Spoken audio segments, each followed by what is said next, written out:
प्रजा की सृष्टि, निवास स्थान, जीविका के उपाय और वर्णाश्रम धर्म के पालन का महात्म्य। कौष्टुकी ने कहा, ब्राह्मण, आपने अवार्क स्रोत नामक सर्ग का, जो मानव सर्ग ही है, वर्णन किया। अब विस्तार पूर्वक यह बतलाने की कृपा करें कि ब्रह्मा जी ने सृष्टि का विस्तार कैसे किया। महामते, उन्होंने वर्णों की सृष्टि कैसे की, उनके गुण क्या हैं तथा ब्राह्मण आदि वर्णों का कर्म कौन सा माना गया है। मार्कंडेय जी बोले, मुने, सत्य का चिंतन करने वाले ब्रह्मा जी ने पूर्व काल में जब सृष्टि की रचना आरंभ की, तब उनके मुख से 1000 स्त्री पुरुष उत्पन्न हुए। वे सब के सब सात्विक तथा सहृदय थे। तदनंतर ब्रह्मा जी ने अपने वक्ष स्थल से 1,000 अन्य स्त्री पुरुषों को उत्पन्न किया। वे सभी रजोगुण की अधिकता से युक्त, शूरवीर और क्रोधी थे। उसके बाद उन्होंने अपनी दोनों जांघों से दूसरे 1,000 स्त्री पुरुषों को प्रकट किया। वे सब तमोगुणी, श्रीहीन तथा मंद बुद्धि थे। वे सब जोड़े के रूप में उत्पन्न हुए। जीव अत्यंत प्रसन्न होकर एक दूसरे के साथ मैथुन की क्रिया में प्रवृत्त हो गए। तभी से इस कल्प में मैथुन का प्रचार हुआ। फिर ब्रह्मा जी ने पिशाच, सर्प, राक्षस, डाह करने वाले मनुष्य, पशु पक्षी, मगर, मछली, बिच्छू तथा अंडज आदि को उत्पन्न किया। पहले की प्रजा सात्विक और धर्मपरायण थी, अतः यहाँ सब और सुख शांति थी। इसके बाद कालांतर में उनके भीतर लोभ का उदय हुआ। फिर तो शीत, उष्ण, क्षुधा आदि द्वंद्व प्रकट हुए। प्रजाओं ने उस द्वंद्व को दूर करने के लिए पहले पुरों का निर्माण किया। कुछ लोग मरुभूमि अथवा धन्व देश को शत्रुओं के लिए दुर्गम समझकर उसमें रहने लगे। कुछ लोगों ने पर्वतों और गुफाओं का आश्रय लिया। कुछ मनुष्यों ने वृक्षों, पर्वतों और जल के दुर्गों को अपना निवास स्थान बनाया। कुछ लोग कृत्रिम दुर्ग बनाकर उसमें रहने लगे।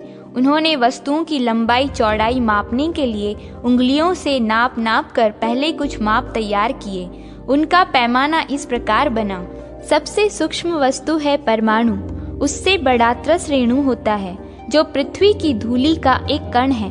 उससे उत्तरोत्तर बड़े प्रमाण हैं वालाग्र, लिक्षा, यूका और यवोदर। ये एक दूसरे की अपेक्षा 8-8 गुने बड़े हैं।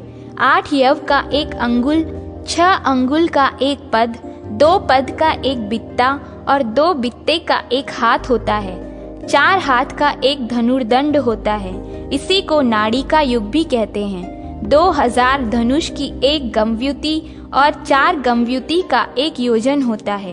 तदनंतर प्रजा वर्ग ने अपने रहने के लिए पुर, खेत, द्रोणीमुख, शाखा नगर, खवर्ट, द्रमी आदि का निर्माण किया।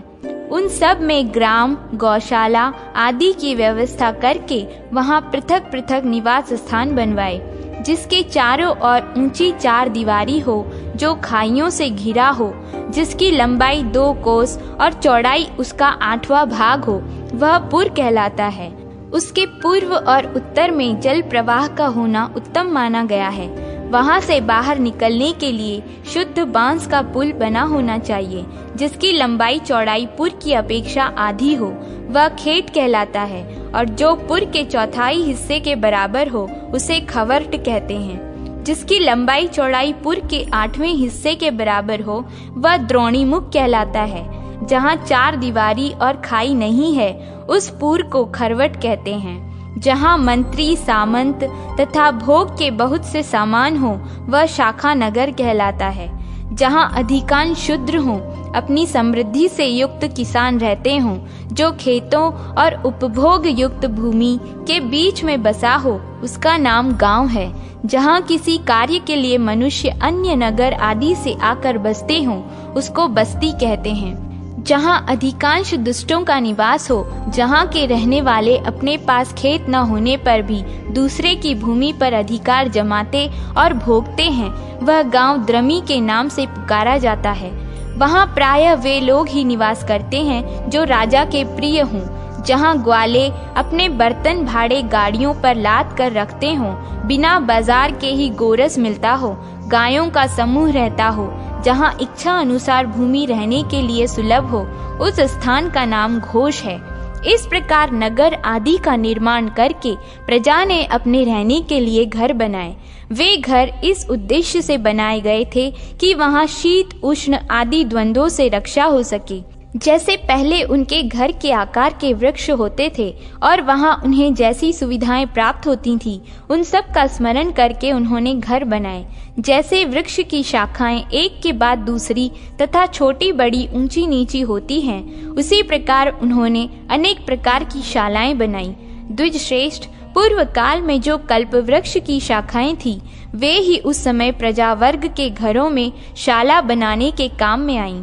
इस प्रकार गृह निर्माण के द्वारा शीत उष्ण आदि द्वंद्वों को दूर करके सब लोग जीविका का उपाय सोचने लगे, क्योंकि उस समय समस्त कल्प वृक्ष मधु सहित नष्ट हो चुके थे। जब प्रजा भूख और प्यास से व्याकुल एवं शोक से आतुर हो उठी, तब त्रेता के आरंभ में उनके अभिष्ट की सिद्धि हुई। उनकी इच्छा के अनुसार वर्षा हुई और वर्षा का जल नीची भूमि में बढ़कर एकत्र होने लगा। उससे स्रोत, पोखरे और नदियां बन गई। उस जल का पृथ्वी के साथ संयोग होने से बिना जोते बोए ही ग्राम्य और आरण्य सब मिलकर 14 प्रकार के अन्न पैदा हुए। वृक्षों और लताओं में ऋतु के अनुसार फूल और फल लगने लगे। त्रेता युग में पहले पहल अन्न का प्रादुर्भाव हुआ। उसी से उस युग में सब प्रजा का जीवन निर्वाह होने लगा। फिर अकस्मात सब लोगों के मन में राग और लोभ का प्राकट्य हुआ। इससे वे एक दूसरे के प्रति ईर्ष्या रखने लगे और अपनी शक्ति के अनुसार नदी, खेत, पर्वत, वृक्ष और झाड़ियों पर अधिकार जमाने लगे। उनके इस दोष से सबके देखते देखते सब अनाज नष्ट हो गए। पृथ्वी ने एक साथ ही सब औषधियों को अपना ग्रास बना लिया। अनाज के नष्ट होने से प्रजा भूख से व्याकुल होकर फिर इधर उधर भटकने लगी और अंत में ब्रह्मा जी की शरण में गई। ब्रह्मा जी ने भी प्रजा का सारा समाचार ठीक ठीक जानकर पृथ्वी को गाय के रूप में बांधा और मेरु पर्वत को बछड़ा बनाकर उसका दूध दूहा। ब्रह्मा जी ने दूध के रूप में सब प्रकार के अन्न दूह लिए। वे ही बीज रूप में प्रकट हुए और उनमें ग्राम्य और आरण्य सब प्रकार के अन्न पैदा हुए, जो फल के पक जाने पर काट लिए जाते थे।